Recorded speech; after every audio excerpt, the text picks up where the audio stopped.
संजीव चतुर्वेदी के खिलाफ दाखिल चार्जशीट को राष्ट्रपति के हस्तक्षेप से रद्द किया जाता है। राज्यपाल के माध्यम से आदेश जारी होते हैं, उनका सस्पेंशन हटाया जाता है। किसी ईमानदार अधिकारी को बचाने के लिए राष्ट्रपति को सीधे हस्तक्षेप करना भारतीय प्रशासनिक इतिहास में बहुत ही दुर्लभ उदाहरण है। इसके बाद उनकी दूसरी पोस्टिंग होती है एम्स दिल्ली में। उन्हें वहां चीफ विजिलेंस ऑफिसर बनाया जाता है। अब आप सोचिए, एम्स जैसा बड़ा संस्थान जहां अरबों रुपए का बजट, खरीद फरोख्त और नियुक्तियां होती है, यहां भी वही कहानी दोहराई जाती है। 2012 से 2014 के बीच मात्र 18 महीनों में संजीव चतुर्वेदी 200 से अधिक भ्रष्टाचार मामलों की जांच करते हैं। मेडिकल उपकरणों की खरीद में भारी घोटाले, फर्जी नियुक्तियां, घोस्ट स्टाफ और अपने ही सीनियर अधिकारियों के खिलाफ रिपोर्ट तैयार करते हैं।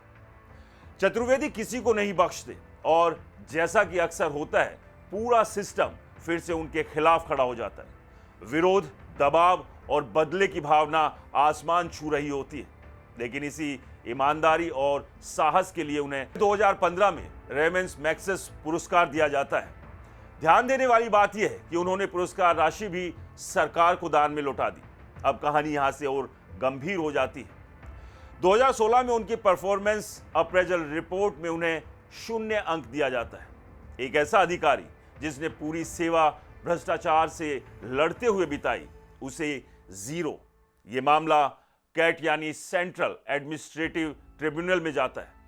2017 में कैट इस पर स्टे देता है, लेकिन इसके बाद एक हैरान करने वाली घटना होती है। जिसे कैट ने स्टे दिया, वही कैट उसके खिलाफ कंप्लेंट ऑफ कोर्ट की कार्रवाई शुरू कर देता है। अब संजीव चतुर्वेदी के खिलाफ हाई कोर्ट का रुख करते हैं और यहीं से शुरू होती है न्यायपालिका से जुड़ी सबसे चौंकाने वाली कहानी। एक एक करके जज इस केस की सुनवाई से खुद को अलग करना शुरू करते हैं। इसे रीकैजुअल कहा जाता है।